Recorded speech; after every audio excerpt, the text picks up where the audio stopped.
Éxodo capítulo 27, y vamos a seguir hablando del tabernáculo de reunión, ¿no? Ya hemos comenzado esta nueva, por así decirlo, ¿no?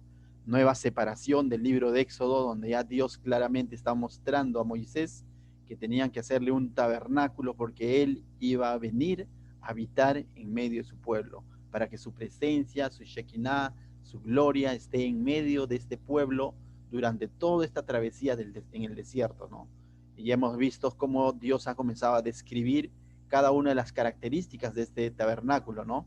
Eh, Ahí ustedes, por ejemplo, quizás tienen en su pantalla, hemos visto básicamente las partes del tabernáculo, y hemos visto cómo el Señor, cuando le mostró a Moisés, o dio las instrucciones a Moisés, lo ha hecho de adentro hacia afuera, ¿no? Primero comenzó dando las características del arca del pacto, el propósito del arca del pacto, luego después de haberle revelado el arca del pacto y el propiciatorio, que era la tapa, ¿no? Que lo tenemos más claro, del arca del pacto y el propiciatorio, que era la tapa. Luego pasó a describirle el candelero de oro y los panes de la mesa de la proposición, ¿no? Entonces, y veíamos, ¿no? Los panes de la mesa de la proposición y el candelero de oro, Dios le fue revelando y dándoles el propósito de cada uno de ellos, ¿no? Y veíamos que cada uno de estos utensilios que estaban dentro del tabernáculo tenía un propósito en aquel momento, pero al fin y al cabo, hoy en día nosotros, cada uno de estos utensilios que estaban dentro del lugar santísimo, dentro de este lugar santísimo, de esta parte de acá y del lugar santo, tienen un cumplimiento en Cristo. Nos hablan de la persona de Cristo, tanto el arca del pacto, la tabla de la proposición, que era la tapa del propiciatorio, el candelero de oro, la mesa de los panes consagrados o los panes de la proposición. Cada uno de estos utensilios que están dentro del lugar santísimo o del lugar santo nos hablan de la persona de Cristo, de lo que Cristo ha hecho por nosotros en lo espiritual. La Biblia dice que Cristo es nuestro propiciatorio. Él es el que ha cubierto nuestros pecados. Esa ley que no podíamos cumplirla si estaba dentro de este arca de la alianza, Cristo es el que lo ha cubierto, toda esa incompetencia humana, y la gloria de Dios venía y se postraba encima, ¿no? Entonces esa es la unidad con Dios de este hombre pecador caído, solo es posible a través de ¿quién? De Cristo. Veíamos también aquí el candelero de oro, que era la única fuente de luz permanente dentro del tabernáculo, dentro de este lugar, ¿no? Es la única fuente de luz y tenía, dice, 7, ¿no? 3 brazos a cada costado y uno en medio. En total tenía 7 copas, ¿no? Y vemos que en el libro de Apocalipsis Juan lo describe así, ¿no? Como un candelero de 7 copas, que dice que representaba los 7 espíritus de Dios, pero estos 7 espíritus de Dios, la palabra 7 significa la plenitud del Espíritu de Dios, no es otra cosa más que el Espíritu Santo que debe de alumbrar nuestras vidas ahora que nosotros somos tabernáculo de Dios. El Espíritu Santo debe de alumbrar tu vida, ¿no? Y veíamos como los panes de la mesa de la propiciación hablaban de la comunión y de la provisión de Dios hacia su pueblo. Eran 6 panes y más 6 panes, 12 panes en total, que representaban a las 12 tribus que iban a ser sostenidas con el pan, con el maná, pero al mismo tiempo hablaban del pan de vida que es Cristo, ¿no? Esa comunión con el Padre y esa constante, ¿cómo se puede decir? Provisión espiritual para cada uno de nosotros. Para ellos representaba una provisión material, Dios diciéndoles no les va a faltar alimento, y Dios quería estar en comunión con ellos, ¿no?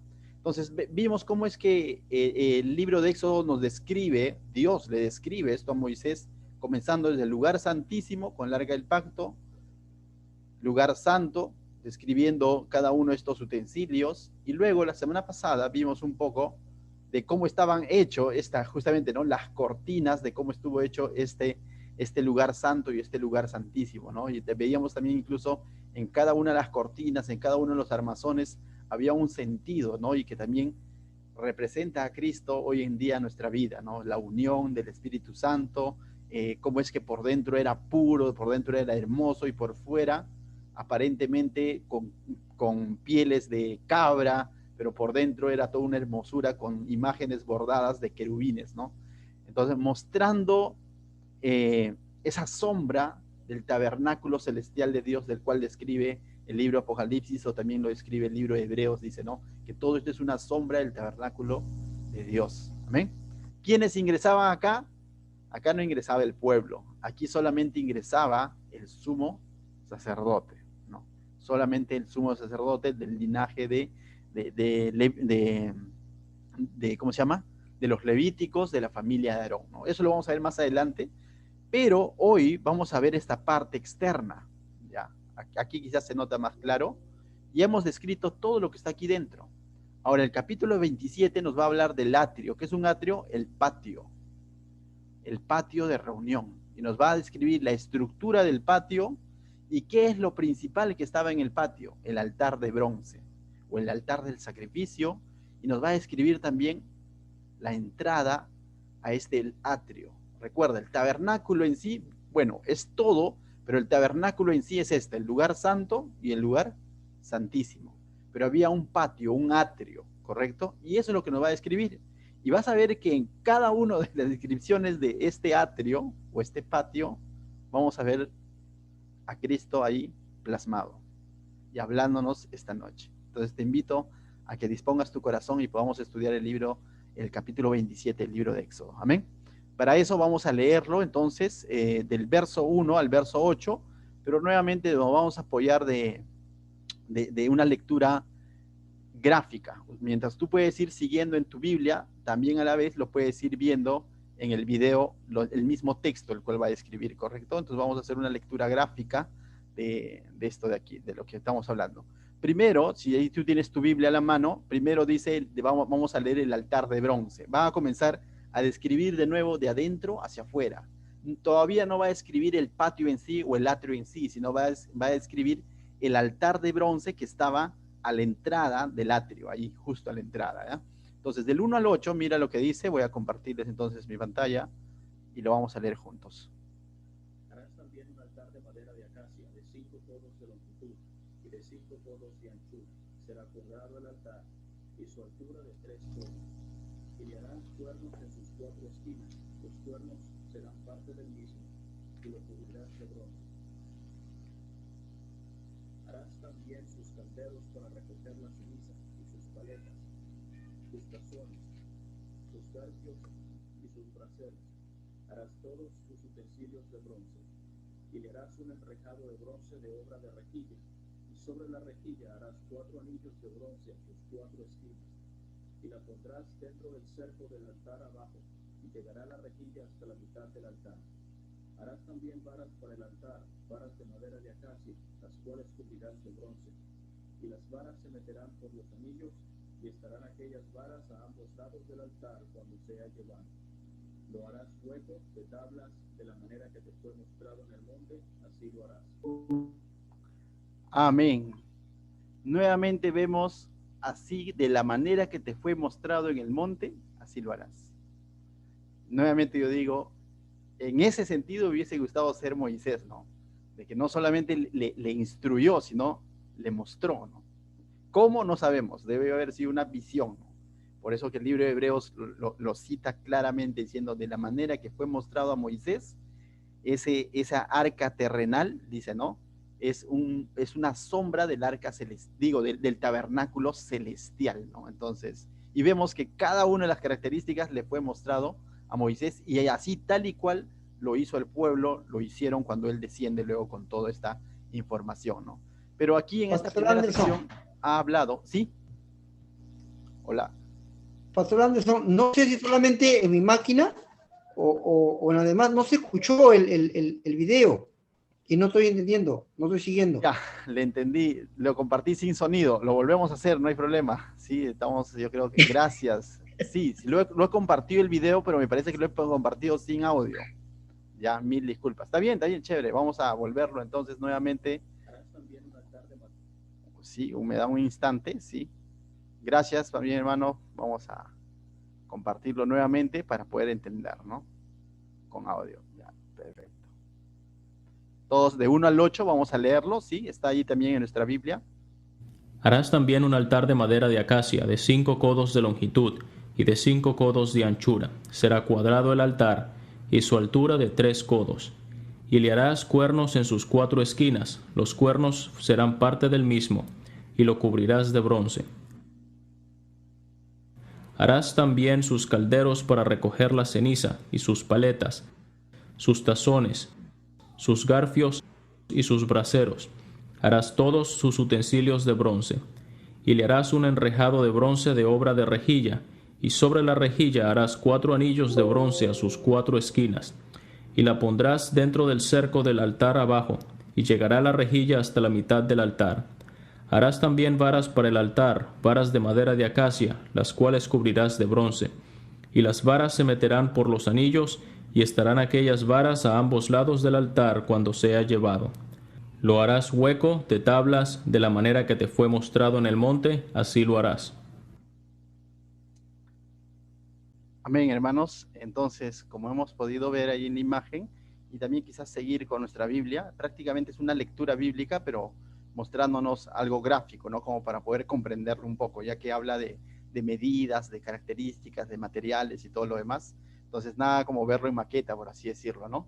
Entonces, decía hace un momento, qué interesante es cuando termina el verso 8 diciendo, de la manera que te fue mostrado en el monte, así lo harás. ¿Qué es lo que se le mostró ahora? Ya se le ha mostrado muchas cosas, pero en esta ocasión se le ha mostrado el altar de bronce, ¿no? ¿Por qué se le conoce como el altar de bronce? Porque netamente estaba hecho de madera de acacia, pero ahora, a diferencia de los utensilios que se encontraban dentro del lugar santo y el lugar santísimo, que estaban bañados en oro, y el oro significa realeza o pureza, el bronce tiene también un significado. El bronce significa juicio. Y tiene mucho que ver con la función que va a tener este altar, ¿sí? Va a tener mucho que ver, por eso que dice recubierto en bronce. Uno, que el bronce es resistente a altas temperaturas. Y vamos a ver que este altar no es otra cosa más que el lugar donde iban a traer los sacrificios y los iban a quemar, ¿no? Entonces, ese altar también se le conoce como el altar del sacrificio. Aquí va a describir el altar a grandes rasgos, pero el libro de Levítico es más específico en cuanto a esto o en cuanto a lo que se hacía en este altar. Por el libro de Levíticos podemos saber que ciertamente este es un altar del sacrificio. Y aunque aquí nos da medidas, ¿no? Y nos dan medidas en codos, ya pasándolo a una conversión que nosotros podamos entender, las medidas de este altar, ¿sí? De este altar, viene a ser más o menos de 2,30 metros de largo por 2,30 metros de ancho. No sé si algunos conocen una plancha de triple entera, ¿no? Tiene 2,44 metros. Un poco menos que eso, pero un cuadrado de eso más o menos, ¿no? Ese es el ancho por el largo, ¿no? Mientras que de altura ahí se tenía aproximadamente 1,30 metros, ¿sí? Esto es una conversión que se ha hecho de los codos bíblicos al metro que nosotros normalmente usamos, ¿no? Entonces el alto era más o menos de 1,30 metros de alto. ¿Qué más nos describe? Que tenía, dice, 4 cuernos, uno en cada esquina.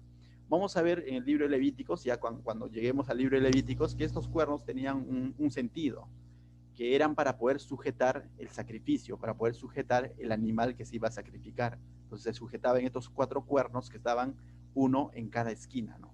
Y lo hemos dicho, estaba recubierta de bronce. ¿Para qué?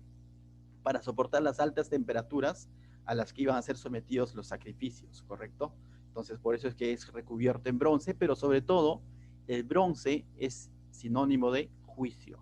El bronce es sinónimo de juicio. Entonces, y de alguna manera eso es lo que ocurría aquí. Cuando venía, yendo al libro de Levíticos, si quieres pueden buscar Levíticos capítulo 1, versos 4 y 5, vamos a leerlo brevemente, ¿sí? Y yo les recomiendo leer todo el libro, ¿no? Pero vamos a leerle brevemente el verso 4 y 5, y mira lo que dice. Y pondrá su mano sobre la cabeza del holocausto, es decir, del sacrificio, y será acetado para expiación suya. Entonces degollará el becerro en la presencia de Jehová, y los sacerdotes, hijos de Aarón, ofrecerán la sangre, y la rociarán alrededor sobre el altar, el cual está a la puerta del tabernáculo de reunión, ¿correcto? Y cuando aquí menciona el altar, justamente si tú lees todo el capítulo, se está refiriendo a este altar de bronce. Sobre este altar de bronce es que se presentaba este sacrificio. ¿Y por qué de pronto se presentaba este sacrificio? ¿Por qué? Porque venía el pueblo, y el pueblo tenía un acceso máximo hasta el atrio, ¿ya? El atrio que era todo el patio de reunión donde estaba este altar. De ahí para adentro, en las dos carpas, ya sea del lugar santo o lugar santísimo, solamente ingresaban los sacerdotes o al lugar santísimo el sumo sacerdote. Pero aquí afuera hacían otros tipos de sacrificios más, como los que vemos, ¿no? Sacrificios, uno por expiación, definitivamente, que era el más común, ¿sí? El que venían todos los años trayendo sus animales para que sean como una entrega de sacrificio por la expiación, para que sus pecados sean cubiertos, como un reconocimiento de que no son merecedores de estar justamente, de ser bendecidos por Dios. Entonces venían y ellos entregaban este animal como sacrificio, como sustituto, ¿no?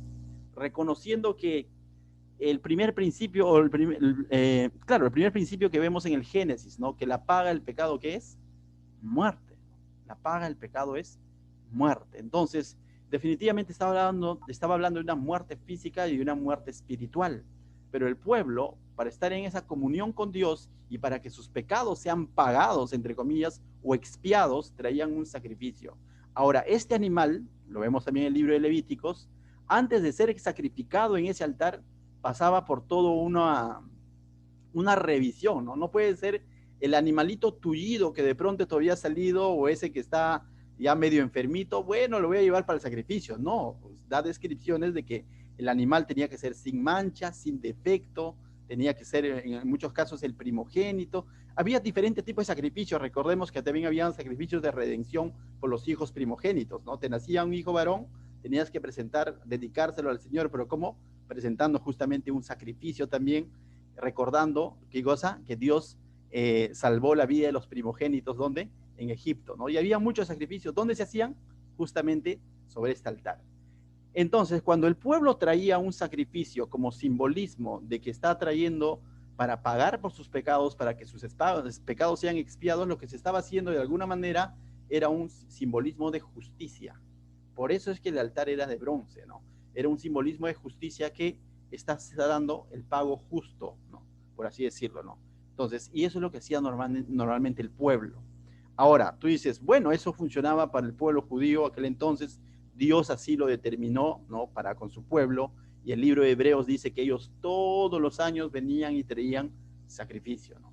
Todos los años, una vez al año, ¿no? Entonces, en cuanto para expiación de sus propios pecados, era una vez al año, venían y traían, y otro tipo de sacrificio más del cual hemos hablado. Pero, ¿de qué nos está hablando esto? ¿De qué nos está hablando esto? El atrio, ahí está el altar de bronce, ¿no? El que acabamos de ver. Altar básicamente significa lugar de sacrificio. Eso es lo que el significado de altar, lugar de sacrificio. Y eso es lo que era un lugar de sacrificio, un lugar donde sus pecados eran de alguna manera cubiertos o perdonados o expiados, ¿no? Ahora, tú dices, eso funciona para el pueblo de Israel, o era para el pueblo de Israel, y aún así era limitado, ¿no? Porque eso no cambiaba la vida de un ser humano. Eso no quitaba el pecado de la vida del que estaba llevando su sacrificio. Eso solamente cubría sus pecados. Era un simbolismo de reconocer que soy pecador, no pude cumplir la ley. Pero no quitaba el pecado de la conciencia del hombre. Por eso que hay un mejor sacrificio, ¿no? Hay un mejor sacrificio del cual nos habla la Biblia. Y justamente Isaías 53 lo habla de manera profética, porque Isaías 53 fue escrito antes de que Jesús fuera llevado a la cruz. Y Isaías 53 nos habla de un sacrificio por la humanidad, por nuestros pecados. Mira lo que dice Isaías 53, versos 5 y 6, dice: mas él herido fue por nuestras rebeliones. ¿Por qué el pueblo judío llevaba su sacrificio a este altar de bronce, a este altar de juicio? Reconociendo cada una de sus rebeliones y que sus pecados necesitaban ser cubiertos, ¿no? Pero el libro de Isaías habla de un sacrificio mayor. Dice: mas él herido fue por nuestras rebeliones, molido por nuestros pecados. El castigo de nuestra paz fue sobre él, por su llaga fuimos nosotros curados, ¿no? Todos nosotros nos descarriamos como ovejas, cada cual se apartó su camino, dice, mas Jehová cargó en él el pecado de todos nosotros. Cuando dice mas Jehová cargó en él, es que él, el sacrificio del cual está hablando Isaías 53, refiriéndose al Señor, refiriéndose a Cristo, es que Él murió en sustitución nuestra. Así lo mismo como ocurría aquí, en este altar de bronce, y era un animalito inocente, santo, puro, por así decirlo, ¿no? Sin mancha, que ellos lo dedicaban, lo apartaban para poder llevarlo al sacrificio, como reconociendo que sus pecados tenían que ser pagados. De la misma manera, Jesús lo cumplió, pero por la humanidad. De tal manera que nosotros no tenemos necesidad de hacer este tipo de cosas, ¿no? Sino este tipo de cosas apuntaban a un sacrificio mayor. Lo que este tipo de cosas estaba apuntando porque el pueblo de Israel se dé cuenta que necesita realmente una verdadera redención, una verdadera expiación, y que solamente por la fe en Cristo, en el Mesías que para ellos fue prometido, esto se iba a cumplir. Y ellos sabían que había un Mesías.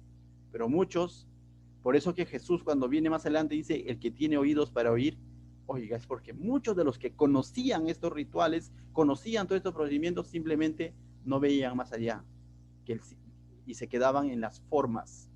Y estas formas lo convertían en legalismo, más allá de entender el significado espiritual que tenía todo esto, ¿no? Entonces dice, según Isaías dice que por nosotros Él ha sido degollado, ha sido sacrificado para expiar nuestros pecados, ¿no? Que Él ha llevado nuestros pecados. Y dice que Jesús, ¿cuál fue el altar para Jesús? Podríamos decir. ¿Cuál fue el altar de Jesús en el que Él fue sacrificado, en el que Él derramó su sangre, en el que Él fue traspasado? Fue la cruz, ¿no? Un altar de madera. No estaba recubierto en bronce, porque en Él, en su sangre, hay juicio. Por eso que el sacrificio de Cristo no solamente es una muestra de amor de Dios por la humanidad, sino también es una muestra del juicio de Dios. Por eso es que decimos que en su sangre hemos sido justificados, o en la cruz, o por haber creído en Él, somos justificados y somos declarados justos, porque Él hizo justicia, porque Dios no nos perdonó por perdonar, Dios nos perdonó porque hubo un pago de un sacrificio santo, justo, puro, sin mancha, que se entregó por cada uno de nosotros. Lo único que nosotros ahora tenemos que hacer es abrazar, creer en ese sacrificio y decir, Señor, gracias, que yo soy el que debía estar en esa cruz, ¿no? Porque ni siquiera un animal perfecto haría posible quitar el pecado de mi vida, porque te volvería a fallar minutos después. Pero ahora, aunque minutos después te fallo, yo sé que en ti he sido justificado, que tú has pagado por mis pecados cometidos, por los que estoy cometiendo ahora, incluso por los que vaya a ir a cometer si es que caigo en pecado. Ese es el sacrificio perfecto, ¿no? Primero de Pedro capítulo 2, mira lo que dice, hablando del sacrificio de Cristo, dice, Primero de Pedro capítulo 2, verso 24, dice, quien llevó él mismo nuestros pecados en su cuerpo, sobre el madero, para que nosotros, estando muertos a los pecados, vivamos a la justicia. Mire esa palabra, vivamos a la justicia. La palabra justicia significa vivamos y seamos agradables a los ojos de Dios. Porque justo, ser declarado justo es ser declarado correcto a los ojos de Dios. Ninguno de nosotros somos justos, pero en Cristo, bajo su sangre, bajo su sacrificio, somos, dice, vivamos a la justicia, por cuyas heridas fuisteis sanados, porque vosotros erais como ovejas descarriadas, pero ahora sabéis vuelto al pastor y obispo de vuestras almas. Entonces, si tú te das cuenta, tanto Isaías como Pedro están usando la palabra sanados. Y esta palabra sanados se está refiriendo a sanidad espiritual, de la vida de pecado que estamos viviendo. Cuando dice por sus llagas fuimos curados, porque justamente necesitábamos ser curados, sanados espiritualmente, no necesariamente físicamente, como muchas veces se le saca, ¿no?, de contexto. Estos pasajes se saca de contextos, aunque Cristo hizo muchas sanaciones, pero muchos enfermos igual se fueron al cielo por creer en Cristo. ¿Me dejo entender? O sea, cuando estaba hablando de sanidad, básicamente estaba hablando de una sanidad mayor, de una sanidad espiritual que necesita todo ser humano. ¿De qué vale que yo me sane de un cáncer si sigo siendo incrédulo? No se está refiriendo a una sanidad física netamente. Ambos pasajes, Isaías 53, 1 de Pedro, capítulo 2, está hablando de redención, de justicia, de sacrificio por nuestros pecados. Y ese es el contexto en el que dice que hemos sido, en cuyas heridas fuiste sanados. ¿Sanados qué? Espiritualmente, de nuestra naturaleza pecaminosa. Él nos ha restaurado. Por eso que Juan dijo, he aquí el Cordero de Dios que quita el pecado del mundo. No dijo que quita el cáncer del mundo. No dijo que quita la pulmonía. No dijo que quita una u otra enfermedad, sino quita el pecado del mundo. El mayor mal que puede tener el ser humano. Es por eso que puedes ver incluso pastores muy genuinos y enfermos. Pablo tenía un aguijón. Timoteo, problemas estomacales. ¿Y cuánta gente de Dios a través de la historia a lo mejor ha muerto por una enfermedad? Pero ¿sabes qué? Pero sí tenemos certeza que en la sangre de Cristo ese pecado de su vida ha sido pagado, si es que ellos han creído en Cristo. Han sido restaurados, han sido sanados. En ese contexto se da este mensaje. 1 Pedro capítulo 3 también lo dice, verso 18 dice, porque también Cristo padeció una sola vez por los pecados, el justo por los injustos. Mira, dice, porque también Cristo padeció, ¿cuántas veces? Una sola vez por los pecados, siendo justo por los injustos. La misma figura que se daba en este altar de bronce, un animal inocente, sin mancha, para poder expiar mi pecado como pueblo de Dios. Y lo presentaban y era acepto eso a los ojos de Dios. Entonces esta persona se iba adorando a Dios porque sus pecados habían sido pagados hasta el próximo año. Pero acá dice, según Pedro, que porque también Cristo padeció, se sacrificó una sola vez por nuestros pecados. Eso, por eso lo llamamos el sacrificio perfecto, el sacrificio suficiente. Ya no hay más sacrificio, ya no hay nada más que el ser humano puede hacer.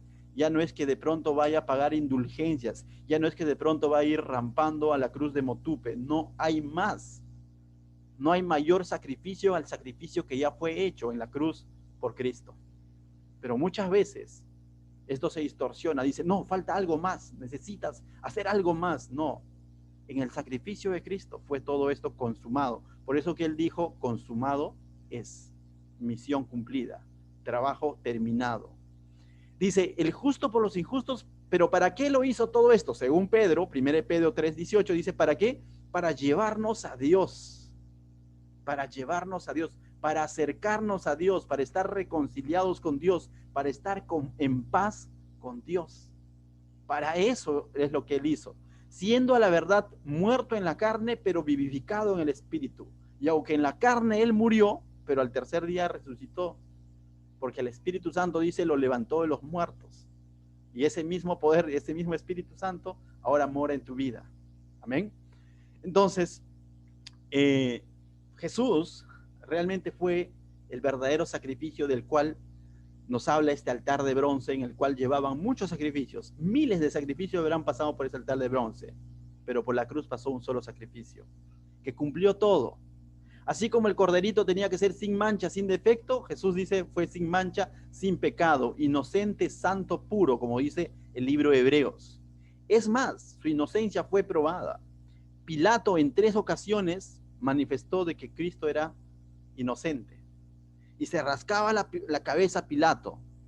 Y de pronto los judíos ahí poniendo presión con el pueblo diciendo, crucifíquenlo. Pero él decía, no encuentro pecado en este hombre. ¿Qué es lo que ha hecho? El ladrón de la cruz también manifestó que en él no había culpa. No tuvo de qué acusarlo. Un hombre debajo de la cruz, cuando ya de pronto hubo un gran terremoto después de que él muere, reconoce y dice, ciertamente este hombre era el Hijo de Dios. Jesús también pasó por ese filtro y hay evidencias bíblicas de que manifestaron de que en él no había pecado. No hay ningún pasaje de la Biblia que registre que de pronto Jesús tuvo un desliz. No lo hay, porque ciertamente fue ese sacrificio sin mancha, puro, santo, agradable. Ese sacrificio suficiente.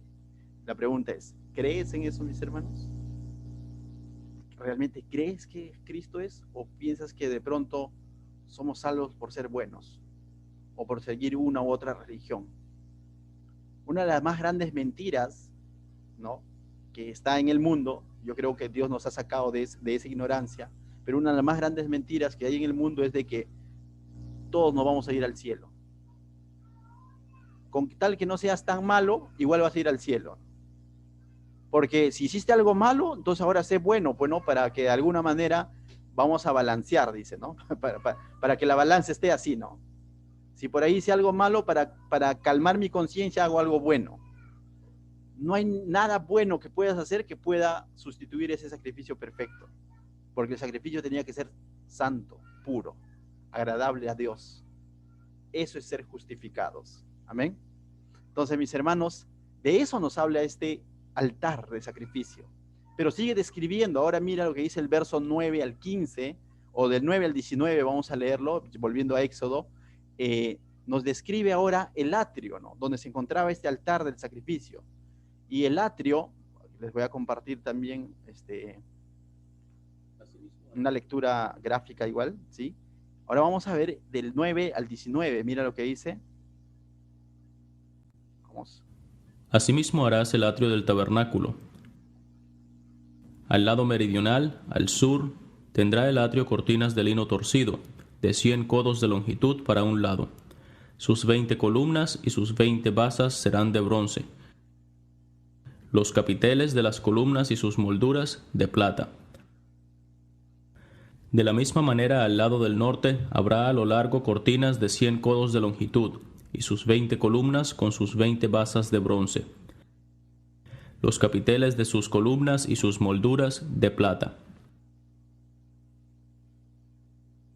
El ancho del atrio del lado occidental tendrá cortinas de 50 codos, sus columnas 10 con sus 10 basas. Y en el ancho del atrio por el lado del oriente, al este, habrá 50 codos. Las cortinas a un lado de la entrada serán de 15 codos, sus columnas 3 con sus 3 basas. Y al otro lado 15 codos de cortinas, sus columnas 3 con sus 3 basas. Y para la puerta del atrio habrá una cortina de 20 codos, de azul, púrpura y carmesí, y lino torcido, de obra de recamador, sus columnas 4 con sus 4 basas. Todas las columnas alrededor del atrio estarán ceñidas de plata, sus capiteles de plata y sus basas de bronce. La longitud del atrio será de 100 codos, y la anchura 50 por un lado y 50 por el otro, y la altura de 5 codos, sus cortinas de lino torcido y sus basas de bronce. Todos los utensilios del tabernáculo en todo su servicio, y todas sus estacas, y todas las estacas del atrio serán de bronce. Amén. Amén. Entonces, hermanos, después de haber hecho esa lectura gráfica, vamos a ver ciertos puntos aquí. Básicamente ha descrito el cerco, ¿no?, de todo el atrio, ¿sí? Y como volvemos a decir, dentro de eso se encontraba el altar del cual acabamos de hablar, en este patio, en este atrio, y lógicamente se encontraba enfrente al tabernáculo en sí, que era el lugar santo y el lugar santísimo. Entonces estamos viendo aquí la descripción de los alrededores, todo lo que está rodeando esa habitación de Dios, ¿no? Es el lugar santísimo, ¿sí? Entonces, dice, este atrio era aproximadamente, ahí veíamos, de 45 metros por 22.5 metros de ancho.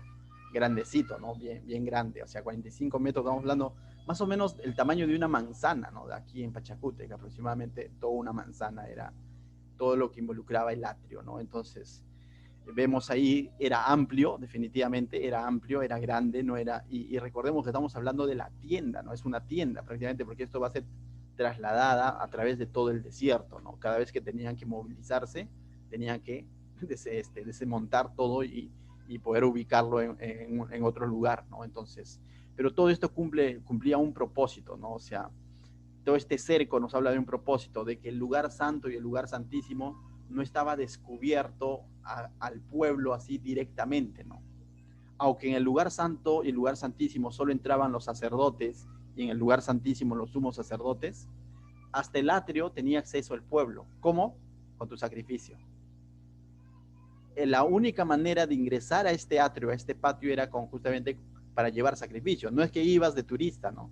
Voy a ver cómo es, no, sino justamente cuál era la razón de acercarse, llevar ese sacrificio, ¿no? Que se realizaba en este atrio, en este patio, ¿sí? Entonces, de alguna manera estaba cercado, o sea, estaba cercado este espacio, ¿no? De alguna manera como haciendo una especie de protección del lugar santo y el lugar santísimo, ¿no? No estaba descubierto a que el pueblo venga de pronto un rebelde sin sacrificio, sin animal santo puro o ebrio, imaginemos, venga y haga desbandes. No, tenía un cerco. Entonces tiene una función en el contexto que era un cerco prácticamente, que Dios determinó incluso medidas materiales para ellos. Si tú te has dado cuenta, ha mencionado bastante el tema del bronce y la plata. Bronce y plata. Oro, realeza y pureza; bronce, juicio; plata, redención. ¿Correcto? La palabra plata, lo vemos en el libro de Levítico, constantemente vamos a hablar de redención, ¿sí? Plata significaba pago, mejor dicho. Y eso se ha trascendido a través de la historia, ¿no? Hoy en día, ¿qué se usa? O la palabra más común para hacer nuestras transacciones es pago, ¿no? Plata. Entonces, básicamente, todo este cerco estaba constituido de bronce y plata. Y el bronce, como te digo, juicio, habla del juicio de Dios, de que no podías entrar a ese lugar de manera injusta, sino con un pago que venía a ser el sacrificio, o para que tus pecados sean expiados o redimidos. Entonces, de alguna manera, esta cobertura de bronce, plata, habla de que este es el lugar, ¿no?, donde vas a venir a ponerte a derecho con Dios, donde vas a tener comunión con Dios definitivamente, perdón por tus pecados, pero necesitas redimir tus pecados, necesitas pagar tus pecados, ¿no? En ese sentido. Y esto, más que un beneficio para Dios, era un beneficio para el pueblo, ¿no? Porque como hoy en día, ¿no?, pensamos que venir a la presencia de Dios, a reconciliarnos con Dios, reconociendo que somos pecadores, no es de beneficio para Dios, es de beneficio personal, porque lo necesitamos. Los que somos pueblo lo entendemos, los que somos creyentes entendemos que venir arrepentidos a los pies de Cristo, a doblar rodillas, a orar al Señor, a decirle perdóname, a decirle tú eres mi abogado, es mayor bendición para nosotros que para Dios. Un incrédulo podría pensar diciendo pérdida de tiempo. Un incrédulo podría decir, ¿qué tanto Dios pide que me arrepienta? Pero el que ya conoce a Dios sabe que es necesario y es de bendición para nosotros. Lo mismo está ocurriendo para su pueblo. Un pueblo pagano podría decir, ¿qué tanto van a estar presentando su sacrificio? Pero el pueblo sabía que justamente el llevar tu sacrificio al altar era para bendición tuya. El llevar las primicias era para bendición tuya, porque estaba haciendo un corazón agradecido a Dios. Entonces, el ir y el solo entrar a este atrio, pasar este cerco, ya era una bendición. Imposible llegar al lugar santísimo, sí, pero el simple hecho de estar en el atrio ya era una bendición para el pueblo. ¿Me dejo entender? Entonces, ¿cuánta importancia tiene eso, no? Pero no podías ingresar también por ingresar. Vemos primero que era un cerco, ¿no? Luego, también vemos que tenía una sola puerta. ¿Te has dado cuenta? ¿O tenía varias puertas? Tenía una sola puerta. Y ahí se hacía el control, por así decirlo, ¿no? Estás trayendo tu sacrificio. ¿Cómo está tu sacrificio? Si era un animal tullido o de pronto estaba enfermo, no, o sea, o la actitud era incorrecta, simplemente no ingresaba a ser parte de ese ritual, de ese holocausto, de presentar ese holocausto, esa adoración a Dios, ¿no? Entonces, vemos, quizás la parte más resaltante en esta parte es la puerta, ¿no? Que había una sola puerta que dice estaba hacia el oriente, que para nosotros es hacia el este, ¿no? Había una sola puerta, y dice el verso 16, y la puerta del atrio, dice, habrá una cortina de 20 codos, y nos da todas sus características, pero me llamó la atención los colores. Dice, de azul púrpura y carmesí y lino torcido. Nos da 4 colores, los mismos colores del cual estaban hechos las cortinas del lugar santísimo y lugar santo. Los mismos colores que del cual estaba hecho el tabernáculo en sí. Es también en los colores de la puerta. Algunos entendidos incluso le encuentran un sentido a cada uno de estos colores, ¿no? Pero ya sería entrar a detallar más cosas, ¿no? A profundidad. Pero vemos que esta puerta presentaba esos mismos colores del cual estaban hechas las cortinas del lugar santísimo y el lugar santo, ¿no? Entonces, ese es un buen detalle. Pero es interesante porque es la única puerta, no hay más puerta. Es la única puerta para yo poder ingresar a adorar a Dios. Porque al llevar sacrificio, holocausto, no solo era sinónimo de que mis pecados van a ser perdonados, sino era sinónimo de que estoy yendo a adorar a Dios, a agradar a Dios, a cumplir lo establecido por Dios. Hoy en día, la gente dice que hay muchas religiones y hay diversas maneras de agradar a Dios, es decir, de adorar a Dios, es decir, de ir al cielo. Hay muchos caminos que te llevan a Roma, hay muchos caminos que te llevan a Dios, dice. No interesa qué religión tú sigas, dice. Igual Dios es bueno. Jesús dijo algo muy contrario a ese pensamiento humanista, ¿no? Que hay muchos caminos, muchas formas de llegar a Dios. Jesús fue claro. Jesús dijo, yo soy, ¿no?, el camino, la verdad y la vida. Nadie viene al Padre si no es por mí. La única manera de ser verdaderos adoradores que adoran en espíritu y en verdad a ese Dios que es toda verdad y es todo espíritu, es a través de Cristo. No hay otra manera. Así te digan, no, igual a través de los musulmanes, mormón, ni siquiera podríamos atrevernos a decirme que solo a través de las iglesias evangélicas, alto, es solo a través de Cristo. No es a través de una iglesia, de una denominación, de un ritual, sino es a través de Cristo la única manera que nosotros podemos cruzar a los atrios del Señor, a poder presentarles sacrificios de alabanza a Dios, porque el sacrificio más grande ya fue presentado. Así como había una sola puerta que tenía los mismos colores del lugar santísimo que representan la presencia de Dios, esa puerta te está diciendo la única manera de entrar y estar en comunión con Dios es a través de Cristo. Jesús también dijo en Mateo 7, verso 13, dice, entrad por la puerta estrecha, porque ancha es la puerta y espaciosa el camino que lleva a la perdición, y muchos son los que entran en ella, porque estrecha es la puerta y angosto el camino que lleva a la vida, y pocos son los que la hallan. ¿Y quién es esa puerta y quién es ese camino? Jesús. Jesús es la puerta, el camino y el destino.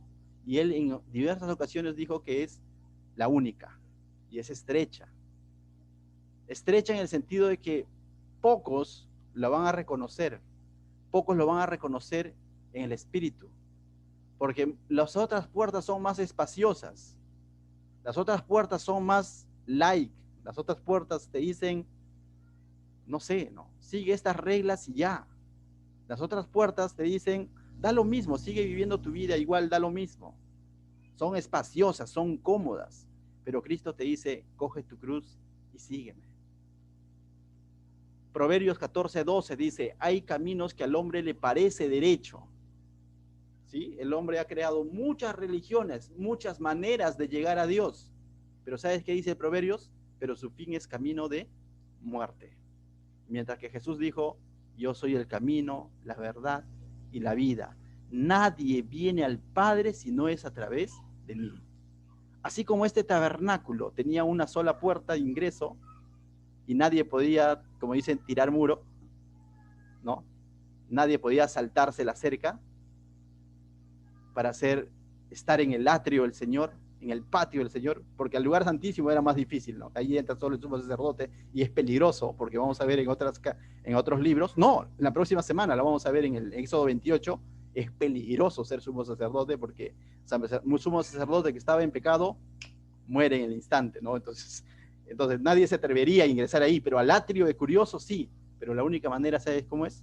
A través de la puerta. ¿Cómo? Con un sacrificio agradable, con un sacrificio sin mancha, que no esté tullido, con un corazón dispuesto a dar su sacrificio. Ahora nosotros a través de Cristo, que Él es el sacrificio, podemos entrar libremente por Él, que es la puerta, por Él, que es el camino, a adorar a nuestro Dios, a levantar manos santas y decirle, Señor, gracias. En Hechos, capítulo 4, verso 12, los discípulos, cuando estuvieron predicando y le dijeron, ¿y qué es lo que ustedes han hecho? Pues sanar al cojo de nacimiento y todo lo demás. Mira lo que dijo Pedro. Y en ningún otro hay salvación, porque no hay otro nombre bajo el cielo dado a los hombres en quien podamos ser salvos. Distintos pasajes de la Biblia vas a ver en el que Jesús es la única manera. Por eso que a los discípulos de Jesús los conocieron a través del libro de Hechos como los del camino. no de los caminos, sino los del camino. ¿Y quién es el camino? Jesús. Él es la puerta, Él es el camino, Él es el destino.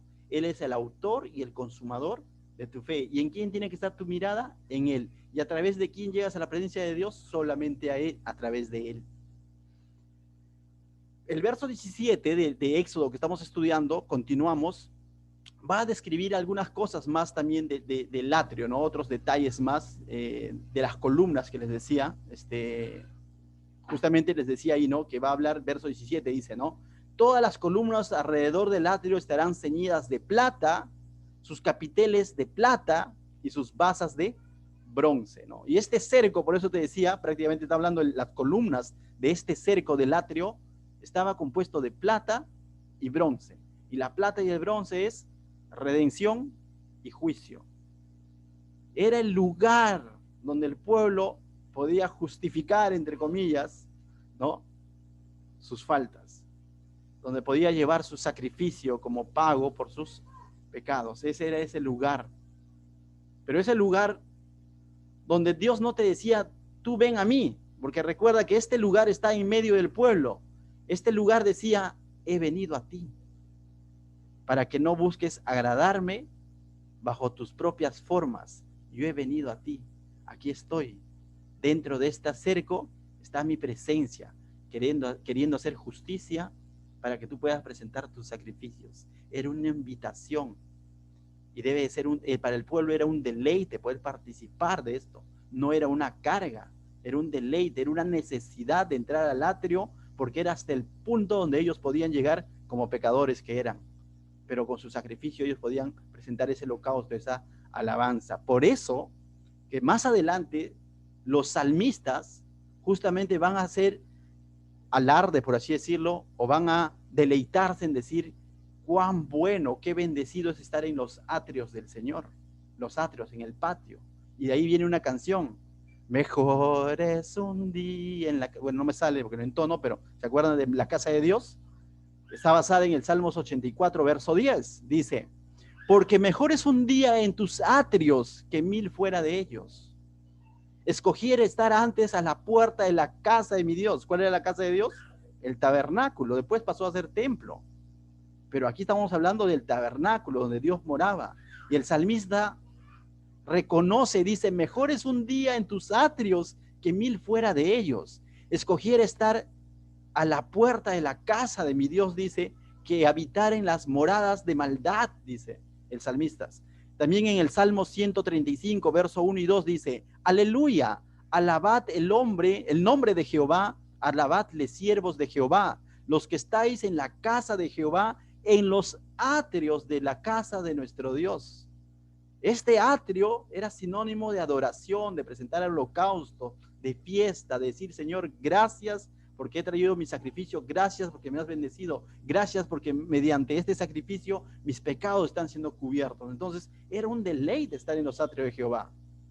Pero ¿sabes qué? Hoy en día para nosotros, Jesús dice, traspasó con su sacrificio los cielos, que no solo te permite estar en el atrio, sino en el lugar santo y lugar santísimo.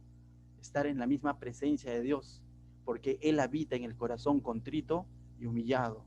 Pero no un corazón contrito, humillado en la carne, sino en el espíritu, de reconocer que es pobre espiritualmente y que necesita de Dios, y dobla rodillas y le dice, Señor, yo creo que tú te has entregado en una cruz por mí, y yo creo que en tu nombre tengo acceso al Padre porque tú me lo has prometido, y ahora levanto una oración, una alabanza, una adoración a Dios.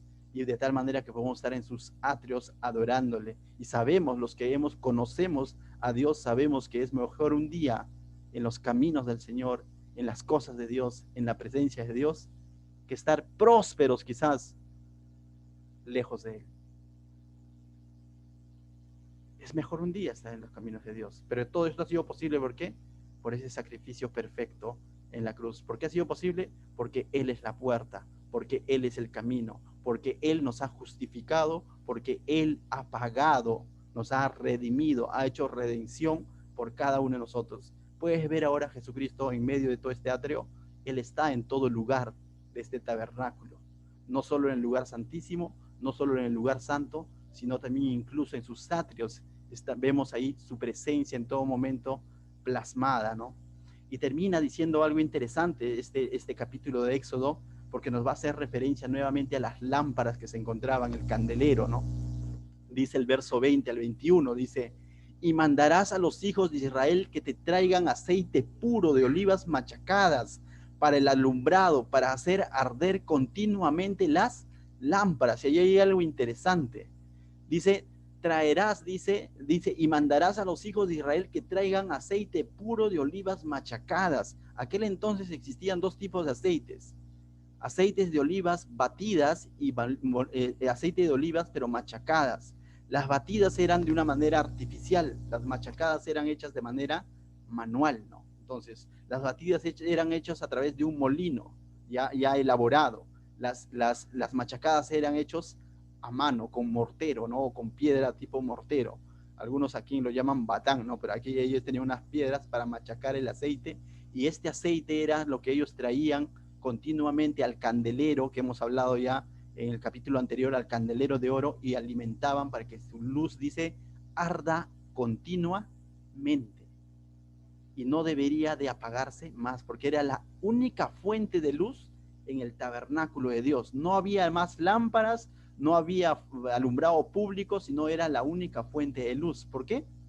Porque estos hombres, sacerdotes, sumos sacerdotes, no podían ministrar a Dios o adorar a Dios o presentar sacrificios a Dios en oscuridad. A Dios se le adora en espíritu y en verdad. De la misma manera, mis hermanos, no podemos pretender servir a Dios si estamos viviendo en tinieblas, si estamos viviendo en oscuridad. No puedo pretender ganarme un espacio en el cielo si no tengo a Cristo en mi vida, si no tengo su Santo Espíritu alumbrando mi vida. Voy a estar adorándolo en carne y en falsedad. Lo contrario a adorarle en espíritu y en verdad. En carne y en falsedad hay mucha gente que lo adora en su carne y en la mentira, del error. Hay muchas maneras. La única manera es teniendo a Cristo en nuestra vida y siendo alumbrados por su Espíritu Santo. Y eso es lo que representaba este candelero del cual está hablando aquí, que debe ser suministrada con aceite de olivas puro y dice, y machacadas. Y este candelero, el cual hemos hablado, que representaba el Espíritu de Dios, ¿no? Porque tenía 7 lámparas o 7 copas, lo cual también vemos en Apocalipsis, y dice el libro, Juan dice en Apocalipsis, dice, y este es los 7 espíritus de Dios, no refiriéndose a varios espíritus, sino la llenura del Espíritu de Dios, ¿no? Entonces, debía ser suministrada ¿con qué? Con aceite puro y machacado, ¿no? Entonces, eso habla de un aceite natural y no artificial. El ser humano trata de alumbrar su vida de manera artificial. Por ahí veo algunos movimientos, coach, no sé cómo lo llaman, entonces ya, porque hay de todo. Dice, empodérate mujer, he visto pues, ¿no? Y dice, ahora vía Zoom y todo. Ilumina tu vida, dicen, o sea, y así con videos, fotos muy bonitos donde se ponen posando así, no sé, ¿no? Diciendo, empodérate, ilumina tu vida, ilumina tu mente. Tantas cosas que vemos, pero ¿sabes qué? No hay mejor luz que la luz de Cristo. No hay mejor guía que la guía del Espíritu Santo.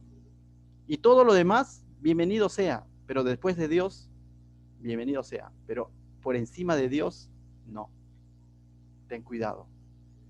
Nuestra luz tiene que ser natural, que sale del interior, cuya fuente tiene que ser el Espíritu Santo. La única fuente de luz era el candelero de oro. La única fuente de luz verdadera en tu vida tiene que ser la presencia de Dios alumbrando. Y de esa manera vas a poder servir, ministrar, adorar a Dios en espíritu y en verdad, y no en el error, no en el engaño. Amén.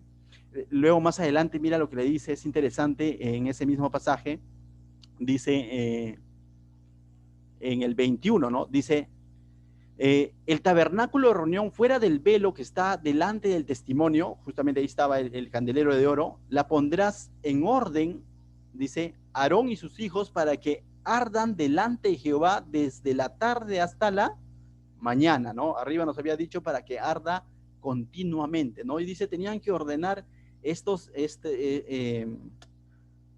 había todo un turno, lo vamos a ver en Levíticos, para poder suministrar el aceite, ¿no? Y de tal manera que el aceite no falte en ninguna de las copas. Ahora, es más, esto funcionaba con unas mechas, ¿no? O sea, incluso la mecha tenía que estar siempre corta o hacer un recambio, ¿no? Mecha muy larga se apagaba, ¿no? O sea, no llegó a ocurrir, supongo, pero definitivamente había doble labor ahí, de que continuamente tenía que tener aceite y la mecha corta, ¿no? Cuán importante es entender incluso ese simbolismo, ¿no? Continuamente debemos que estar siendo alumbrados por el Espíritu Santo, quien va a ir cortando nuestro yo. Porque cuando nuestro yo está muy grande, ya no vas a comenzar a alumbrar, sino vas a comenzar a hacer multitud, a hacer sombra. Los discípulos de Jesús en algún momento hicieron un rol de sombra, de muralla, en vez de ser luz. Había un chaparrito llamado Zaqueo, que producto de la multitud que estaban en primera fila los discípulos, no podía ver a Jesús. Cuando muy por lo contrario, a través de nosotros, la gente tiene que ver a Jesús. Pero si nuestro ego está ahí, el Señor necesita cortarlo. Pero si no estamos siendo suministrados constantemente por el Espíritu Santo, el Señor te dice, recárgate, acude al Espíritu Santo, no lo contristes, porque es la única manera de ser luz en medio de las tinieblas. Recuerda que la Biblia dice que nosotros somos como lumbreras aquí, como antorchas humanas andando, ¿no? Por cierto, por tener este eslogan de decir nosotros somos antorchas humanas o la luz del mundo que decían muchos seguidores de Cristo, hubo un hombre loco llamado Nerón, que muchos deben conocerlo por historia, el incendiario, que quemó cristianos alrededor de su casa o de su palacio vivos y los puso como antorchas humanas con letreros que decían, aquí está la luz del mundo, aquí están sus lumbreras, en una de las persecuciones que tuvo el cristianismo.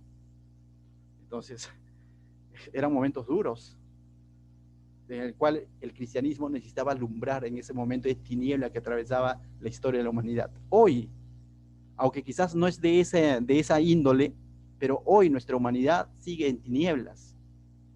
Y eso nadie nos lo va a negar. Hoy la humanidad sigue en tinieblas. Ha cambiado de forma, ha cambiado de estrategia, pero sigue en tinieblas. La pregunta es, ¿estás llevando la cruz de Cristo? ¿Estás llevando la luz de Cristo? ¿Estás alumbrando con la presencia del Espíritu Santo en tu centro de trabajo, en tu familia, a tus alrededores? ¿O de pronto esa mecha se ha estirado tanto de conocimiento y que de pronto ya no alumbra? ¿O de pronto el suministro del Espíritu Santo ha dejado de arder, hemos dejado de ser suministrados por esa llenura del Espíritu Santo que ya no estamos alumbrando? Qué importante es entender esta figura que se cumplía en aquel momento, también se tiene que cumplir en nuestra vida. Si el candelero era la única luz en el servicio al Señor, el Espíritu Santo también tiene que ser la única luz de Cristo que alumbre nuestra vida cuando servimos a Dios. Así que, mis hermanos, cuánto hay por meditar en estos pasajes, ¿no? Recuerda, hoy estamos pasando momentos oscuros y necesitamos estar llenos del Espíritu Santo con mechas recortadas, ¿no? Con ese ego. Por eso que Pablo en algún momento dijo, ya no vivo yo, Cristo vive en mí. Por eso que Pablo en algún momento dijo, mi yo tiene que menguar para que crezca Cristo, ¿no? Entonces, 2 Corintios 4:6, quisiera terminar con esto, dice, porque Dios que mandó que las tinieblas, que mandó que de las tinieblas resplandeciese la luz, es el que resplandeció en nuestros corazones para iluminación del conocimiento de la gloria de Dios en la faz de Cristo. En Cristo Dios ha iluminado nuestras vidas cuando estábamos en tinieblas. Efesios 5:8 dice, porque en otro tiempo erais tinieblas, mas ahora sois luz en el Señor. Andad como hijos de luz. ¿Cómo tenemos que andar? Como hijos de luz, pero de la luz de Cristo. No va a decir como hijo de la hermana luz, no, como hijos de luz. Amén. Entonces, mis hermanos, es un gran reto, es una responsabilidad, es una bendición, es un privilegio, pero es una responsabilidad realmente decir, soy cristiano.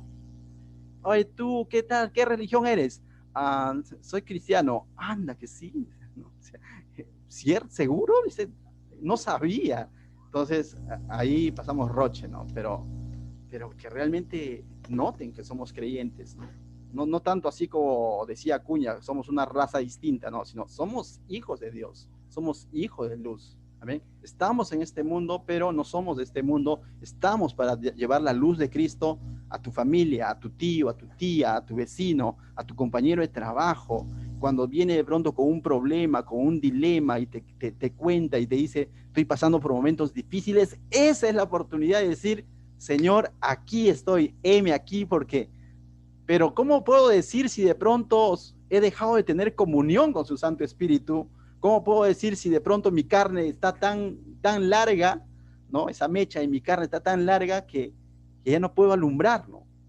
Pero si esa mecha de mi carne está corta, reducido a cero, y estoy lleno de este suministro del Espíritu Santo, de este aceite, entonces, justo cuando vengan y te digan, estoy pasando por momentos difíciles, aconséjame, esa es la oportunidad de ser hijos de luz, de manifestar la luz de Cristo. Amén. Vamos a orar. Padre mío, te